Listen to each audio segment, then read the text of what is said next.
Malala malia ho eiki mo elele e Tonga kotampe, fifialahi ke tadalele ki moutolu ki hongo mai le tio ka umafo ke televisione Tonga ki he fiafini. I he wakai ki ngahi ulu i ngongo oi aho. Ho fifaloto fale i he pongponge aho ni ai fale alea o Tonga. Puke kau polisi hamatapu le tawa taha mei havelu loto o whakailo ia ki he hia tā pa me whenga kai haafaka malohi i ha fale koloa e sia. Pea hokosia i he ahoni ai tau e wha mei he pae mo ngā whihunga Tonga hunga hapai i aho tahani mau Sanuari wa noa uowa. E to ebe mga hiongongo ke he ana yangi pe he ki hipukai ki whamuntaha e uningongo me he mala e o sipoti pea mo e tunga whamuntaha o e whamatala ia. Ka kawai whanua tū pola mo e wakai ki whai ki ngongo ki he howani.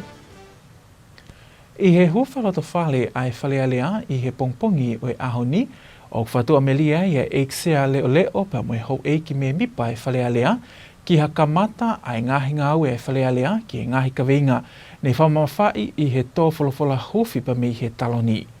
Na i he whale alea o Tonga a pupua aho i he polo kalama o e ahoni o ne umai ai e whaiki ke talanoa ko ia. Nā e huwhi whakaloto whāne ai whale alea o Tonga i he pongpongini ai na e me ai anō pere whakatulolo no pele la sike mo no pele fohe o whakahoko ai tō wholofola me he taloni ki he whale alea. Ko e wholofola, ai lea whio tupo ona. Ko e tui i e hōwhi e whare alea o Tonga. A hatoa pure lulu, taharimba o Sanuari, wā whio ano. O tau whawhitai ki he o tua, o tau he molotu ki ai a Tonga. He tau au sia ai tau whohoni. O lau maari e lelei pēa e eksea. Ek pare e mia ma kapneti. Kau whawhonga e hoi knau pere. Pea pehe ki e kau whawhonga hoi kakai. Ko e ta uni. O kuiaia e pare e mia fo ou. Moi kabineti ko de fili. Pea pehe foki ki he eksea fo ou e whare area. Pea mo hona tokoni. Ko tau toksi tua, mai e ni me he whakamanatu. O i tau e te au ni manoa, o i konistu utone ai whanua. Ai anai whakahoko i nowe ma. Pute tau whanonga he ta uni, moi senturiua o i lot whakaristiane i e whanuani. Ko ia koe kau whawhawhonga o whiri mai ki he wharen, ko i kakaita tau pe o ko ngāu i ki he pureanga mo e whanua, pe o ku lotu i hanau api mo e kolo. O ku i kai ke mawahe wahe, pe koe toko lahi o e whanua, o tata whai e te ngā aue, pe o iai i ai sias o ku kau ki ai. He ene pehe, o ku atu e ku talamonu, ki e eksea e whare area, e pare e mia me kapneti, pe mai hou e ki nao pere, mo e kau whawhawhonga o e kakai. O kouto o pe ia, ko e whakatokanga ki he whare mo e whanua, pia ko e ngahi kupu i wholfolani. Ko e whai totonu, o kune hāke a ki i hapureanga. Ka ko e whai hala, ko e māanga o hakakai. Ka tokolahi e whai totonu, o fie fia e kakai. Ka ka pure a yanga hala, o ku langa tuu ai kakai. Ko e pure o ku whakaongo ki he rea kākā, o ku wanga hala kotoa ai kakai, o ku tauhi ki a te ia. E i kai te kere e ia e whakamāu, e i kai te ke whiri mahanako, e i kai te ke tari ha mea ofa. He koe mea o wha, o kune whakakui ai matau e kau poto mo pikoi ai mea ai totonu. O iau e a ki nau tolu o ku fotu uni kovi. Mo e kau sikalaipe o ku sila i mea whakamamahi. Ke ta ofi e masiwa me he tangi ki he nau totongi. Ea ke whaao ai totonu me ki nau tolu i hoku kakai o ku tū tā maki. Ke hoku e ka hui tau ko e nau vete o wholo fua ai tamai mate. O whake whakahoi fua e tau tō whatongi a ki langi. Pea ke hifo mai a tā puake. Moa monu ma ai whanua. Tupo ona koe tū i ato. Ko no pele whakatulolo ia i hene mea o lao ai tau wholofola huwhi o e whalea lea i e pongpongi o e ahoni. Nā e whamamawhai i he tō wholofola huwhi ai make he koia ai whalea lea i he taoni i he iaia e ksea mo te konsea fo ou, mo e pale mia mo e kapineti fo ou. Pea tuku mai mo ngāhi kupu i wholofola me he Tongatapu, ko e poupou mo e tala monu ki he tō whatongia ai whale i he taoni. Hini ai o wau huwhi whaloto whane nei mea e ksea leo leo no pele tu i hangana o whakaha ai kau whakafofonga ke kau i he komiti tali i tō wholofola o kau ki heni a no pele tu i la kepa tamapiri ni sikala ni walu fotofili no pele ma afu Williami Latu whane fituafe lata tangimana Simone Vuki mo kāpedi e li lan mata pea talifaki ai a mo ale o tunuku ma tēni tapueluelu mo no pele ve hala. I he whakaike eke mo ikisea leo leo e whalea lea nei whakahai e no pere tu i hangana ai nau whakatua melie ki ngāhi ngā au e ai whale ki he taoni tau te whito i he ngāhi ka veinga ko whakamamawhai i he tō wholofola huwhi o e pongpongi ni. Ko tui ko e talamau inga pēa ko om he ahon me e nea whio ko e me he wholofola ai ko e fua ia un toku mai ki turi ki ai a ue mai no peku pau peke kaua hanga pena lau ka kaua si hova he langa mo kamatanga ngai ngau ko to pe tau manaki ola lele a ue ki fornoa pe hanga pena lau ko to e to ki faia te ngau e puranga ko ni mo to faia le ko ni tau ni pe to ki omi hato ne ka ku hanga pe mahino be foke ngai ta wat ki mu ai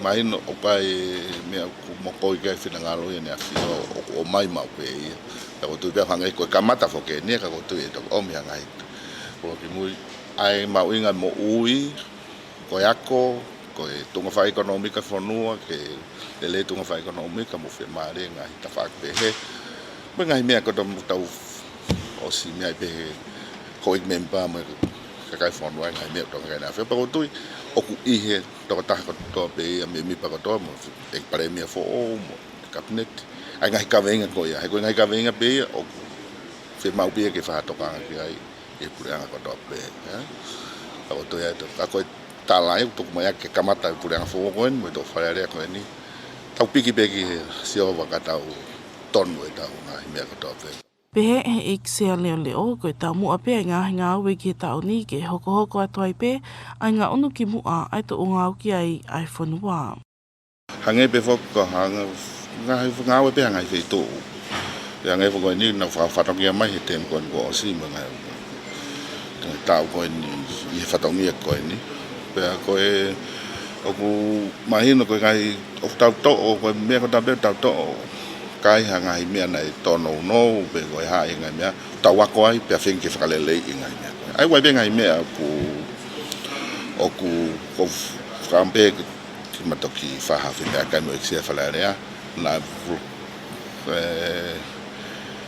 la la ve o fe mau ke ki fa falele ngai fonga nga au mo ngai mea pe ngai mea pe pe pau ke ta wa ko ngai mea nei kai ke me ku pau ke fai ke finga ki falele ai ku me go frampe inga hokat ko ni mo to fo ko mo to kon ki fra fa tonga se fo ko ngai ke falele fa ki me na ngena ki mata vai vai me pau pe ke falele ko nga penga we ka tau ilo ngai me ku fe mau ke falele ke lele ki nga we pe fe ngai ke fra hoko Hiri ai o wau huwhi o whalealea i he pongpongi a honi, ko e whatongi a hoko ko ngāwe ai ko miti tali tō wholofola ki he tali ai tō wholofola huwhi, pea e toku whakahoko whoki i he aho wau ai mahina ni ka koe tuopule lulu e wiki ka hau, ai fuafua whi mea aki pe whakataha, ai ho eki me mipa ai whale, i he whalealea o Tonga aia e whakahoko ai pe, ai whakafua ka vai, ai ho eki me mipa o e whale i he wiki ka hau. Ma ai ngonga le te o me televisione Tonga ko au popua aho. Ko poke ka polisi Tongatapu le ta wataha mei havelu loto o whakailo ki e hiata pa moi whenga kai haa whakamalohi i a whale koloa e sia i he aho tūsi te. Ko e whapau eni pa mei he potu ngāwe polisi i a whaik eke makehe moiongonga le te o me televisione Tonga i he whiawhi aniawhi. Ko e whalekoloa e sia eni nei hoko ki ai he whaihiani ai au tu uia i havelu loto o hanga ki he tau anga pasi e whale maha ki Vaiola. I he whamatala pule polisi e aptanga polisi Nuku'alofa halatoa tauwha ki he ongo ngoni, ko e hia whinga kai haa eni kana i kai ke malawa o whahoko o mātunga mihono ma o atu he taha i kau ngau e whalekoloa ai matapuleni o hoko ai hawhi o whaki o iku ki hono tā he matapule ta watahani ai matapule e sia o ngau e i he whalekoloani. Nei mau ka polisi e ki ripoti whilawe i pia moe. Hia nei whahoko i he taha e ngai wharekoloa tau kai ngai e sia i haveru loto, aku ki wharekoloa sia ina en whahofua en ki he hawhea e whitu me o whiai. Koe mea nei hoko ia e whahofua ki he tolu e whiafi me o whiai. A taha tolu mai nani. Ai nei ke toa tahana e matapure na e hu ke he loto wharekoloa o whenga ki kai haa. Pene mawatu he taha kau pāwe koe i wharekoloa. Pene pai ai e whinga koe ki tā ofi ka e whinga rewa toko taha koe e whailoa ia kene whawhainga tā ia i ho koe ne tā e whai tā ki he matapure e sia koe ni. Koe me o mau koe e au he taimini fa tau ke ripoti o mai kau polisi i o koe pe ngai lawe koe ke halawe ala i he toa koe ni ka ku o koe ngai pe ngai lawe nei hoko ki ai ka koe ko ngai lawe ala ka koe tunga wa koe ke taimini mahino pe nei koe ko ne whinga koe ke whawhainga tā ia i toa ana wharekoloa ne whai e tā koe ni, pia i kupe o hola me he wharekoloa, ne ke lawa hola maha koloa. Pia toki whai ngau e kau polisi o toku puke ia e whiawhi pia nea. Ko puke kau polisi e matapuleni wha ilo ki he tiki te eua, ai e koe hia tā mai whinga kai haa whakamalohi, ke tok hai whakamau anga amuyangi. Nea ngono puke kau polisi e matapuleni o wha ilo, kau kia e hoha ai pot ngawe, o whika akpa mai ka vingani ke uhi kono whahoko e hamatapule ki tau sii, pea lahilahi mai haa mai o e whahoko e hia tatau ki he kai ngā muli o knau ngā wei ho tau whanua. Bebe kore ki he kakai whanua, pahuinga pita e tau ngai whataha i tawhaaki koe ni, tau te whito pe ki he malu moe hao ai tau kai ngā tonga, pea pehefo ki he malu moe hao ai kai ngā muli tatau pepe pe hae ai matakari. Ka kumpawinga upita e tau hao pia moe malu. Ka koe uhi koe ki nihi tokosi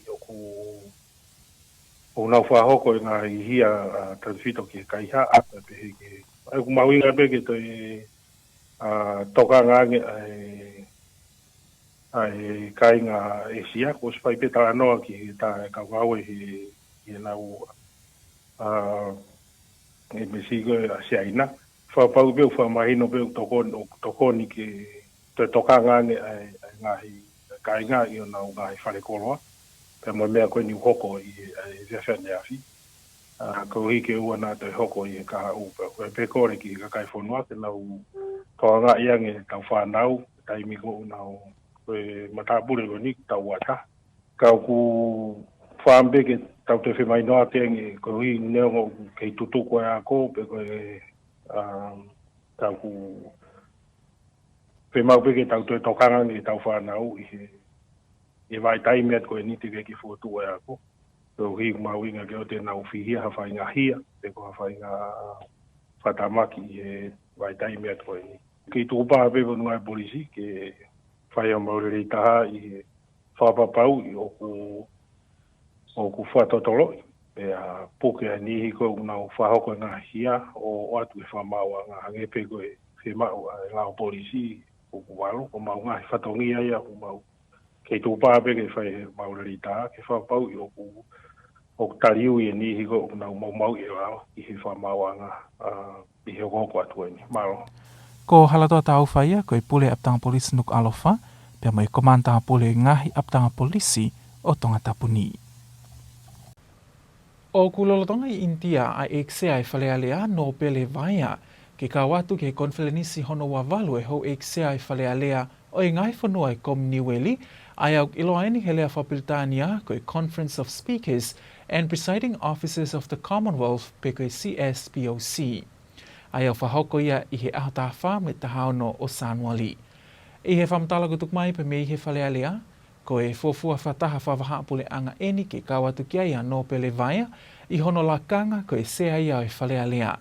Pe au hoko eni ko e whainga maali e ia ke ako pe mwhiwahewahe ake ai e sea e whalealea pa mwe hou e sea o e whalealea o e ngai whanua kehe o e komniweli ki e ngai ka veinga o whikau aki pa mono te taki o e ngai tālanga mwe whimea aki o e ngai whalealea e komniweli. O kau ki hene e whainga maali e ke ako mwhiwahewahe ake e ngai ka veinga o e langa hake o e whakaivia o e ngahi tuunga ngā ue whakatemo kā lati o whakatau te whito ki e ngahi kawinga ngā ue o e AI pe koe Artificial Intelligence pe he ke ngahi ue sia o e ngahi tālanga o e whalealea me ngahi kawinga whakapolitikale. O tupu eni pa mei he ngahi kawinga o hake i he mitia whasosiale. Ko e kawato e eksea e whalealea o Tonga ki whataha koe ni whamahu inga iai ai mahu inga e kaulelei ki hono te whakaivia o e wāwhinga ake whalealea o Tonga, pe mo e hou eksea whalealea o e ngai whanua me mipa o e komniweli, aniuk nau kawatu ki e whatahalahi o e wikeni. O kei ki ngata pe whoki hono whawhunga e no pele vaia ai whalealea o Tonga, ka agune te whawhunga i whoki pa mo e ngahi whanua Pasifiki, aniuk nau kau i he whakataha ko ia i ngahi komitu uma o e kau sea e whalealea komniweli, o kulotonga me mipa ai a Tonga, ka e pehe ki he whawhonga pe mei he sea e whalealea o Haamoa, a ia koe ang whawhonga i he Pasifiki ki he komitu uma o koini. Ne tatalelea i he whalealea o India no pele vaia pa mei kau mui whalau pa mei Tonga ni, i he ahatou site, a ia o kawatke ai atoke tāsio ne Vikilani ke tukoni kalake pule i e whalealea o Tonga, pe a mo Silvia Atiola koe whawhonga whale i whakalau ia a e whalealea. Whatatau ki e whamatala kutuk mai pa mei ofise e whalealea o Tonga, ko e kawatu ko ia e sea e whalealea, pe he ki kau mui whalau pa mei he whalealea o Tonga, o kumatu unga ia i he tokoni whapaanga, a e pule anga ko ia o India, kai pe he ki he whalealea o Nusila. O ku iai e holo i he ngahi vela whale ko leko ti he potu ngau e tāmate awhi, i he tau ko o siwano awanima. Neongona e kakaki o lunga ai ngahi lipo ti vela makehe ko ia me he ngahi vela whale. Neonga e ngahi whito aki ko ini, ka o kei tuku mai pepa me i he potu ngau e tāmate awhi a Tonga, ai whakatokanga ki e kakai o e whonua, ai maho inga ko ia e toi toka ngā iange homo ngahi koloa, ke uhi na e holo e vela whale, kana e kakapeki o lunga ai ngahi lipo ti vela makehe ange me i he vela whale he tau kōsi. Ka tau wakai ki a Petty Plague ilolahia pa me whai ki o i ngai whamatala wha statistika ko ia. I hawhkai ke eke me tukon komisiona tāmate a whi, ne whakahai e sina monika waka ki o ngongo e li te o Tonga, ai tu unga whakastatistika o i lahi ngahi vela mo i ngawe ki tua ai pot ngawe, i he wanoa wawha, mo i wanoa wanima. I he wafe wawha, whiunga whakatoa e vela me aha urake o Sanuari, ke aha whakaahatou taha koe o Tisema, pa mo i vela whakatoa ia e whangea o nima wha. Ia e vela whare e fitu hiwa. Pea koe whakatoa kono mahuinga whakapaanga. Na whiunga ewa mo i paanga e 4 miliona tupu. Whapoine hiwa. Ano whamore whakapaanga o i vela wafe ua wha. Vela koe wafe ua nima me ha hura ko Sanuari ke aha tolu taha ko Tisema. Vela ia nima ngea wha tolu. Ia e vela whare e ono fitu. Ki mahuinga whakapaanga ko e ua miliona tupu, ua poine wha, ai mahuinga whakapaanga. O kuna ki whaikeke a na tunga kuni koe whakamore whakapaanga. Na iai e ngahi vela na e whainga maariangi no lawa kuni koe o whakahoko whatongia. I he ngahi vela koe o e tau kua hiri. Mahino me he whakamatala e tokon komisiona na e kaka ki o lunga ai whika o ngahi vela he tau kua o si, ka koe vela whale na iai e ne holo. Neongo ai holo ko ia ka oku uki me he pot ngāwe tāma te awhi ai ka kai oi whanua, ke te whakapoto ange hono ngāwe aki oi awhi, ko e uhi, ke whakaehi mea whakatu tāmaki e malawa o hoko. Ai ane pehe e kau waka koe makatu unga lahi taha ai ngahi vela whale ko wakaiki ai pot ngāwe i ngahi tau kua hili, koe tupu me whei mea toko ni, wa ingata e tokanga aki he longa i whanau ai ngahi masi mo e awhi, mo ngahi whakaahuna mū. Koe ta Paula ki kakai oi whanua, ke toi tokanga ange i he taimi o ngawe aki ai o haafi, i he mahino, koe tau whaou pe eni, pea kua au ke vela whakakatoa e ua wha i he uluaki wike e ua o tau ni, pea koe velai e tolu, koe vela whale. Mai o ngongo ale tio me televisione Tonga, ko au Betty Blake, ilo lahia. O ku whamana tua i he ahoni ai tau e wha o i pae mo unga awhi hunga tonga hunga haapai. Koe ahoi i kai ki toi mangalo i he manatu e tokolahi i he tuupe ko iai mo ui i he funga tai iloa i he aho peheni i he tau e wha ko osi. Ka tau wakai ki ali te tau kapo pa me ngahi polo kalama u whailonga i aki ai aho mahu ingani. Koe ahonia, mo i ka kato e tau e wha me he whakatamakini, pea neongo koe tau aki eni e wha ka oku kei whakaake ake pe ai ngahi kolo newe sia me he whakatamakini. I he whakaike eke ai o ngonga le tio Tonga me ofisa kolo o tungua sa te ki vai ki mo unga.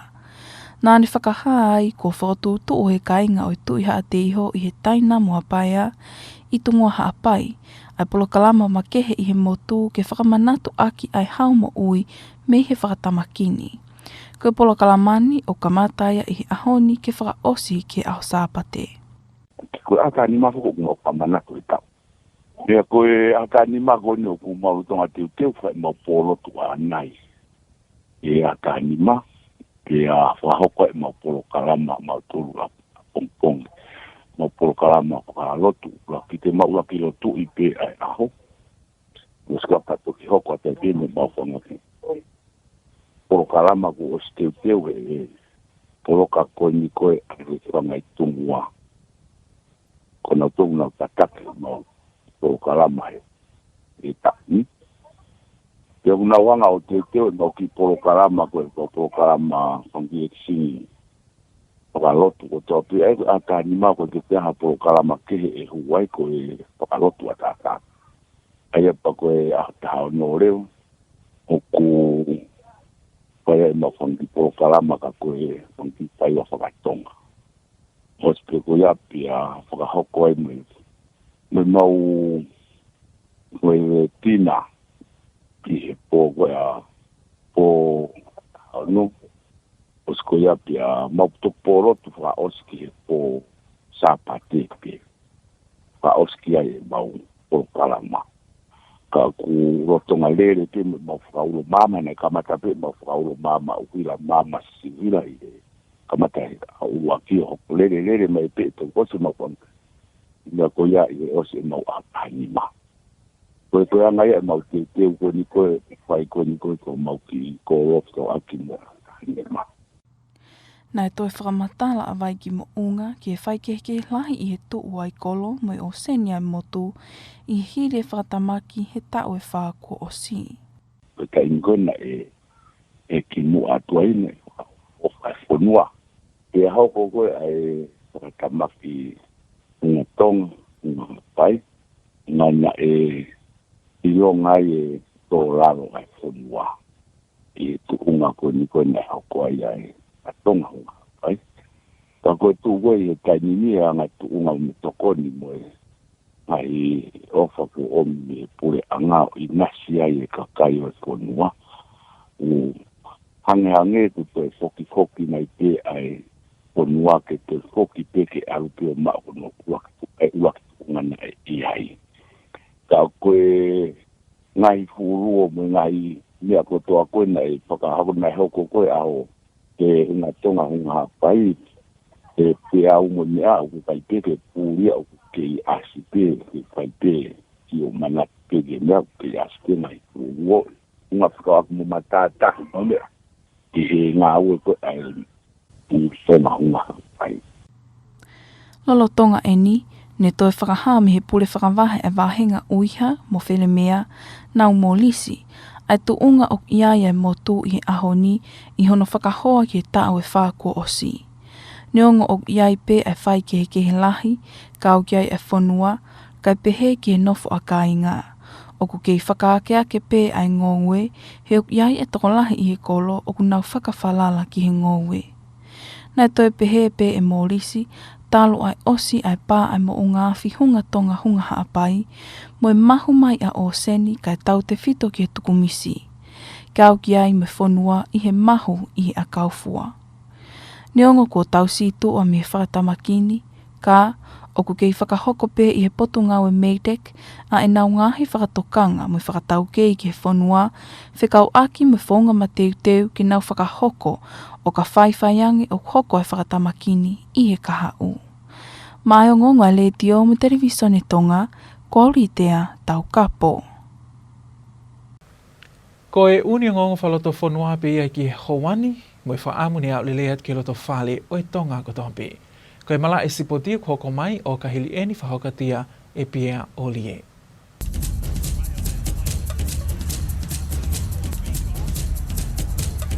Malamuto ki whilongo ki koe whakain ki malai o e sipoti. O whaamu e loka siriwa tutuko e mate mātonga ki a Nuku'alofa ke hoko koe toko tahawa inga tūki mua bea mahu inga tahai e timi e nā ela ai St. George Illawarra hiri hano talaki fia he talakoni ai area pia mo i tangatani. Ko hiri e hano whapapau i pia mei he talakoni ai teu ke awhiha ki a Nuku'alofa mei he Rabbitohs ki Saatsi House i he tau fo ia ki area pautau e nima ke tuka kato ki wanoa tau taha. Hiri hono whakaha ai recruit fo o Nuku'alofa ko whamatala i he talakoni ko le lei tahaini ko lava ke hamusi mai ki he kalapu i historia ki muini pia mui kalapu e St. George Illawarra Dragons. Ko ngā unu koe ni e mawhenga maari e talakoni he loki mi sini e ti mi e goe area pauni o whafuafua ki he tola Australia 5 miliona he tau e 5. Koe konga ni au tangata e ti mini ki he kaha o tānaki ki hono o mai mo ki nao tōra kau tāngata tōki mua he forwardi ange koe ko Dylan Eken, Hamish Stewart, pefo ki hongo mahanga Couchman a Ryan Motopi. I hene pehe, ngāri whonu mahu o hua ngai whiwhetu hopo i mala e ena ela i he forwardi e ti mi hono tānaki at koe ni pia mo Nuku'alofa tūkeha nihi e toi ala mao i loto e wā taimi koe ni ki a kato i whiau i wanoa ua no. Ka kehe ko osi wha inga e tahi toa ta ua whitu koe ni he whiau i State of Origin ma e timi a New South Wales pe tesi tō hongo fulu mai mate mātonga tānaki atu moene tesi tōlu mai kangaroo i he tau ko osi. E malai koe e soka ku te teo te ngai whanua e walu ke nā waria e hau e pāsiki i wahenga o shea nia he whiahi ai FIFA e whakakoen ki pāke i teni he whaasinga o i wikeni. Ko timi e nima mi he pāsiki e kau ki ai a Fisi, Papua New Guinea, o te motu Solomone, Tahiti mo Vanuatu. Ko tukuangi atu e nau kau soka tūki mua ke whaari ari he whiau he ngai timi whapawhesnare koe ni. Te nau vei pāpe mo timi e ua me New Zealand ko Auckland FC, pe he ki he South Island United, pe a pefo ke timi e tahami Australia ko South Melbourne FC. Ko whiau koe ni o kuui ko Pro League, ai e nei toroi me wanoa ua i e konga e visone OFC ke whapawhesnare i e soka i he wahengani. Pe la langai mo hala whanonga ki e kau wainga e pāsiki ke toi whalaka angi o i kai koe mawahele api ki ngai whanua tūki mua o e soka. Ka kehe ko mahu i ngai ni ki he ngahi whanuani ke toi whaivi ai bebea mo i tare niti o ki nau tolo ku hopo hake i he malai koia o e soka. Pea oku iei ripoti me New Zealand ngari o ku nofo i lelenga e whaiako ai onbreki Scott Robertson pea pehe ke kapusi mi hono lakanga whaiako i a hauni kauteki ai ke whapapau i. O genge Sola Robertson he ene tatake Crusaders ke i kona tātua lahi e malai supa pea koe ni umao ripoti ai kai ke fie maari e kau wainga matu o tua i he timi koe onbreki ki ene to o whatongia. Ko hoko e tala noa ku sa sala he whanua mo mamani o akapolo ke neo whongi e kau pōpō e olpere ki pia ngari e motuhia i pe mo i tau e uang toi mai i ene area pau mo inu e nga pōrua no sila. Rotonga nio ku te kei whoki i a tāri pau pia mihi i unu e nga polo whika aki pia meo ngongo nika ko tō te ringa e tō lahi ki he tōnga e tōku mahi i unu ni pia mo e tōto o niko ia ki he whai ako e timi whawhonua. Kai ke he kua whahafo ki mehe ni he kau whainga matua toa be senior players ai hopere ki e nau whamatala ke ka vengani kau ku pehe tokoa e iai e whakataha me kau whaiongongo anu sila ke whamahino ai ka vengani. Ko e sipotipe.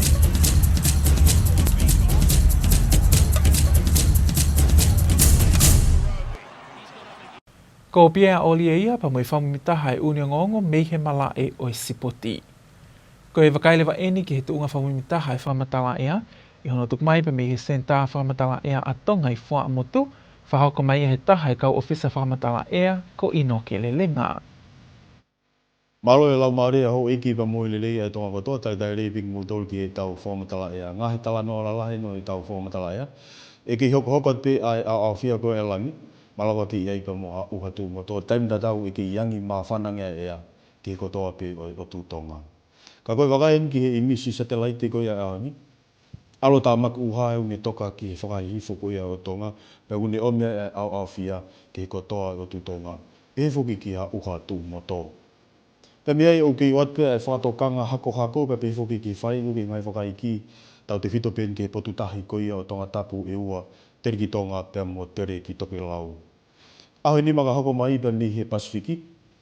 Alo tā maki uha e ngā unu whakatonga hake atu ia, pe tene ki ombe ai uha tūmoto ki ngā vai whanua koe o Tonga, pe whaka au ke alo maari e atu, pe whaasinga koe ui ke sā pate pa pe whoki, e kamata aka koe ia o i ke kaha o. Whamatala e koe pe me he pōni o au ki he pongpong koe a pongpongi e ki lahi au whia pela ni ki he otu Tonga hono kotoa malawa ki ei pa mua ngahi uha tūmoto. Fua mā whanaana he pōni e au ke maulawa koe tingriso sase ua whā ki Tongatapu mo e ua nima ki hea pai ko ke whuki wa wau pe ua ono ki he ono niwa. Koe hawiri o me he tonga hake, toke lau hake, meritahia e ua noa ki Tongatapu mo e ua taha nima ki hea pai pe hana whu ki wa wau pe mo e ono niwa. Whamtala ea koe ki a pongi, na tula tatau pe tu ea ki a pongi e ki lahi au whia pe langi ki kotoa pe o Tonga. Malawa ki eipa muha uha tū mo tō. Wā whuke lolo lahi a ngahi tai ki ngahi vai whanua koe a o Tonga.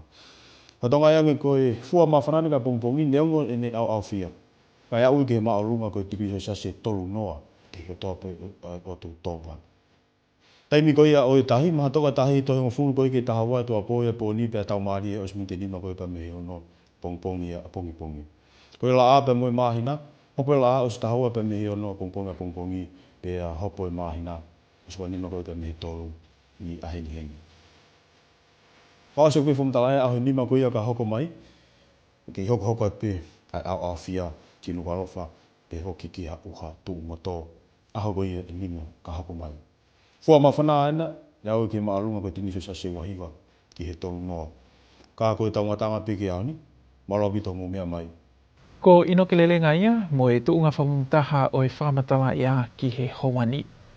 Mo e kakatai pe ia ai uniongonga e leti o ka umafo ke televisone Tonga, i ono whai ki atu i he lea whatonga ki he howani me whatawangi ni tau kau whataha, pe mo iloto whale hono katoa pe i he otongani pe he ki tuapule anga. Kai ki mua pe tau mawai, tau te wakaiwha aus peheni ki ngahi o ngonga lalahi o e aho. Hofi whaloto whale i he pongponge e aho ni ai whale alea o Tonga. Puke he kau polisi hamata pole ta wataha mei havelu loto o whailo ia ki he tikite whinga tā pa mai kai haa whamalohi i ha whalikoloa e sia. Pea hoko sia i he ahoni ai tau e whā mi he pāe mo ngā whihunga Tonga hunga hāpai. Ko e ongo ngoa e pia ki e hawani mai whatawangi nea lelea te ki hito whale o e Tonga ko tāpe, malo pite tau ki kau whataha, ko a wai whanatu pola mai ngongo e whewhini, ka mo mea.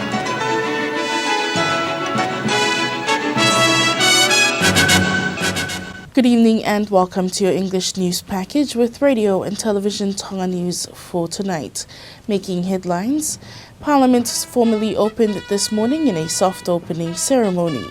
Police arrest a 21-year-old man from Haveluloto in relation to assault and attempted robbery at an Asian store this week. And the country remembers Hunga Tonga Hunga Ha'apai 4 years on from that fateful January 15th. We'll have these and more stories coming up later on in this bulletin, as well as the latest in sports and the weather update to wrap up this hour's news package. Now for the news in detail, I'm Popua Aho. The Legislative Assembly was formally opened this morning in a soft opening ceremony where Lords Whakatulolo, Lasike and Fohe delivered the royal opening address from the throne. The royal opening address highlighted the significance of this year's session of the Legislative Assembly, which introduces a new Speaker and Deputy Speaker, as well as a new Prime Minister and a new Cabinet. Referencing last year's celebrations of the 150th anniversary of the Constitution, the royal address also highlighted the upcoming celebrations of the 200th anniversary of the arrival of Christianity in our shores, calling for unity among the members of Parliament, the public and the country as a whole. Drawing from biblical scripture, the royal address also offered spiritual words of wisdom as guidance with encouragement for the House in carrying out its duties for the year. Following the opening ceremony, the acting Speaker of Parliament, Latu Hangana, announced the members appointed to the committee that will oversee the House's response to the royal opening address. These included Lord Tuilakepa, His Serene Highness Prince Kalani Valufotofili, Lord Ma'afu, Dr. Viliami Waske Latu, Fane Fituafe, Latatang Mana, Simone Vuki, and Kabelieli Lanmata, with Dr. Moale Otunuku, Mateni Tapueluelu, and Lord Vehala nominated as substitutes. Meanwhile, in an interview with Radio and Television Tonga News this morning, the acting Speaker, Lord Tuihangana, says they are looking forward to the work in the year ahead, especially in the key areas highlighted in the royal opening address, which mention wise leadership, good governance, care for the vulnerable, and also warned against corruption and its consequences. Latu Hangana expressed that with the start of the Parliament sessions for this year, there are already a few works lined up for the House to address or focus on in the coming weeks. But the overall main objective is to continue moving forward and advancing progress in the House and the country. Following this morning's opening of the Legislative Assembly, next on the agenda is the response to the royal opening address, and then on the 22nd of this month, which is next Thursday, we'll see the first formal sitting and meeting of Parliament, where the honourable members will also be officially sworn in. Reporting for Radio and Television Tonga News, I'm Vaifanatu Paula. Police have arrested a 21-year-old man from Haveluloto charged with assault and the attempted robbery of an Asian store on Tuesday. This was confirmed by the Chief Police Superintendent, Tongataufa, during an interview with Radio Tonga yesterday afternoon. The Chief Police Superintendent, Tongataufa, says the incident involved an attempted robbery. However, the suspect was unsuccessful after being confronted by one of the shop workers, which led to a physical altercation. The confrontation resulted in the 21-year-old suspect assaulting the Asian shop worker who was on duty at the time. Taufa added that the suspect has been arrested and will appear in court at a later date with the charges of assault and attempted robbery. Despite the arrest and charges laid, Taufa has expressed police concern over the incident, particularly because the offence was committed by a young person and also towards foreign nationals. He urges parents to look out for their children, especially during this holiday season, and to remain vigilant, abstaining themselves from such crimes. Meanwhile, this incident has been addressed by the police due to the increasing number of similar offences being committed against foreign nationals working in Tonga. Taufa says police have alerted the Chinese embassy and are working collaboratively to protect foreign nationals working in the country. Tonga Police is committed to fight against these crimes to build a safer community not only for Tonga nationals but also for foreigners working in Tonga. Reporting for Radio and Television Tonga News, I'm Vaifanatu Paula. The Lord Speaker of Parliament, Lord Vaya, is currently in India attending the 28th Conference of Speakers and Presiding Officers of the Commonwealth, otherwise known as CSPOC, marking his first official overseas engagement since assuming the role of Speaker. The conference, which runs from January 14th to 16th, provides an important platform for speakers and presiding officers from Commonwealth countries to exchange views and share experiences on parliamentary leadership and the conduct of legislative proceedings. The participation of the Speaker in this high-level forum is expected to further strengthen cooperation and engagement between the Legislative Assembly and the Parliaments of other Commonwealth member states represented at the conference. In addition to representing Tonga's Parliament, Lord Vaya is also representing Pacific nations at the CSPOC Standing Committee meeting. Tonga currently serves as a Pacific representative on the committee alongside the Speaker of Samoa's Parliament. The Fire and Emergency Services have revealed a decrease in the number of house fires recorded in the past 2 years, confirming that despite the number of operations going up in 2025, there were less house fires than in 2024.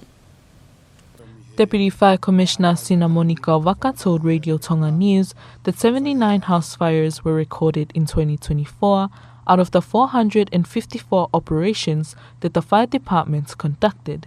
In 2025, only 67 house fires were recorded out of 543 operations. The cost of damages in 2024 was estimated at about 4.9 million per anga, while in 2025 the figure dropped to 2.4 million per anga. The difference between these 2 years is the decrease of 12 house fires, which also reduced the cost of damages in 2025. Kawaka said that the lower costs were not only due to fewer incidents, but also the faster and more vigilant work of the departments when responding to emergencies. The fire department continues to urge caution when handling flames in order to avoid any further tragedies, as 3 house fires have already been recorded this year. Reporting for Radio and Television Tonga News, I'm Betty Blake, Ilolahia. And today, January 15th, marks 4 years since the eruption of the Tonga Ha'apai volcano, a disaster that remains deeply etched in the memory of the nation. 4 years on, the communities worst affected in the disaster are staying resilient in the face of long-term impacts. On 15 of January 2022, the powerful underwater eruption plunged Tonga into darkness, cut communication services and triggered tsunamis that devastated coastal and outer island communities, particularly in Ha'apai. Despite the passing of time, many villages in Ha'apai continue to face long-term impact of the disaster on both land and sea. While communities are still rebuilding their livelihoods and addressing environmental changes caused by the eruption, local leaders say the land and ocean have not failed them. In fact, they report that food resources from both the sea and the land have become more abundant than before the eruption, continuing to sustain families and villages. In an interview with Radio and Television Tonga News, Town Officer Sa Tekiwaiki Mo'unga of Tungua confirmed that a community festival has been organized to mark the 4th anniversary of the Tonga Ha'apai eruption. He said the festival begins today and will conclude on Sunday, highlighting the strength, unity and progress made by the community since the disaster, especially among families affected. Meanwhile, District Officer Nau Molisi of Uiha spoke to Radio and Television Tonga News about the current condition of the land and the surrounding ocean. She noted that while recovery has been ongoing, challenges remain, particularly with soil conditions that many families depend on. Although the nation continues to move forward, the Ministry of MEDEC is still actively delivering warnings and public awareness programs, reminding communities across Tonga to remain prepared should a similar disaster occur in the future. Reporting for Radio and Television Tonga News, I'm Litea Taukapo. That was the latest from the local scene. Up next, we'll join Pia Odia for the latest in sports.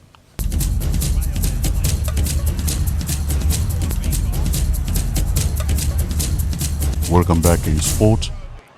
The St. George Illawarra Dragons have made a major recruitment by signing a 5-year contract with the former Tonga lock Kiaon Kolomatangi.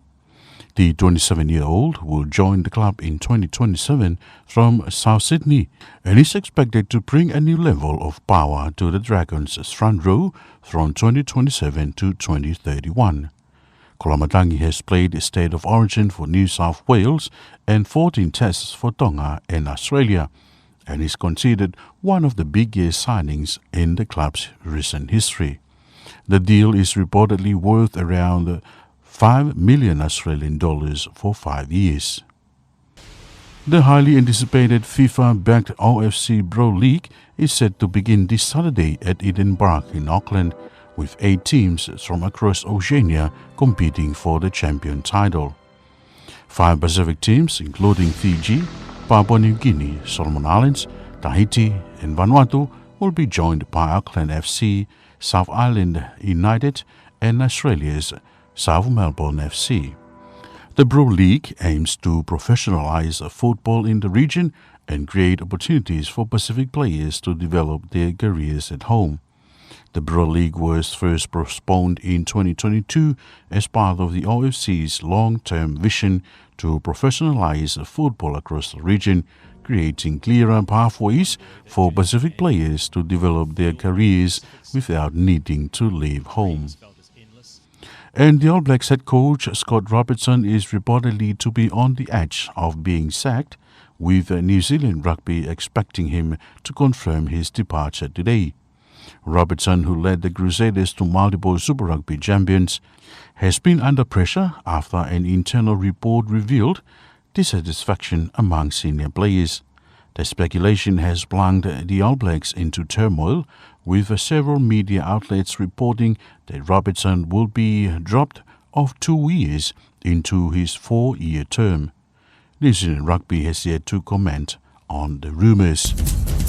And that's sports news.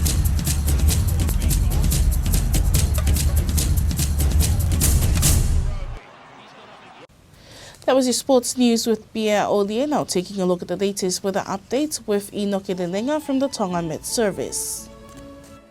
Hello again and welcome to your evening forecast. Here's our main stories for tonight. Cloudy condition with occasional showers and also warmer air temperature are expected for all of Tonga.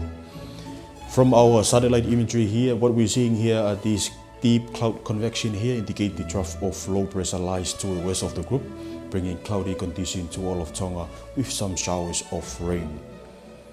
But here is our warning that remains effective for our coastal waters. We have strong wind warning and small craft advisory remains in force for Tongatapu, Ewa, and also Tonga and Tokelau coastal waters.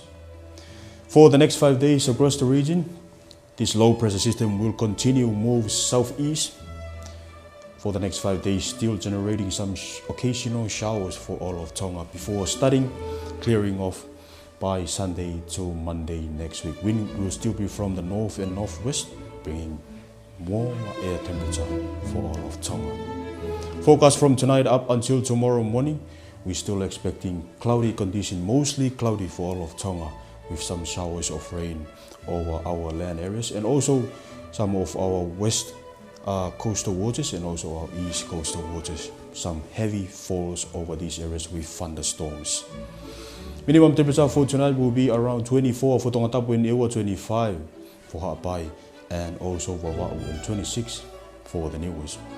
Wind will be from the northeast at 20 knots for Tongatapu and Ewa, 15 for Ha'apai, and 10 knots for Vava'u, and also the Niues. Our forecast from tomorrow will continue with cloudy condition for all of Tonga, with some showers of rain, occasional rain over our land areas, possible heavy falls over some areas, and also thunderstorms. Our maximum temperature for tomorrow will be around 30 degrees Celsius for all of Tonga. Our tide prediction for tonight, low tide will be at 10 minutes to 12 p.m. tonight, and high tide will be at 5 minutes past 6 a.m. tomorrow morning. Sun and moon sunrise will be at 12 minutes past 6 a.m. tomorrow morning, and moonrise will be at 25 minutes past 3 a.m. early tomorrow morning. Wrapping up with the 5 days outlook, will be mostly cloudy for Nuku'alofa for the next 5 days with some occasional showers. Maximum temperature will be 29 to 30 degrees Celsius. And that will be all for tonight.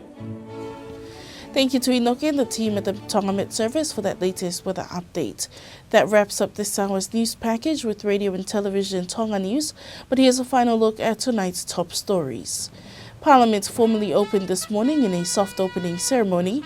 Police arrest a 21-year-old man from Haveruloto in relation to assault and attempted robbery at an Asian store this week, and the country remembers Hunga Tonga Hunga Ha'apai 4 years on from that fateful January 15th.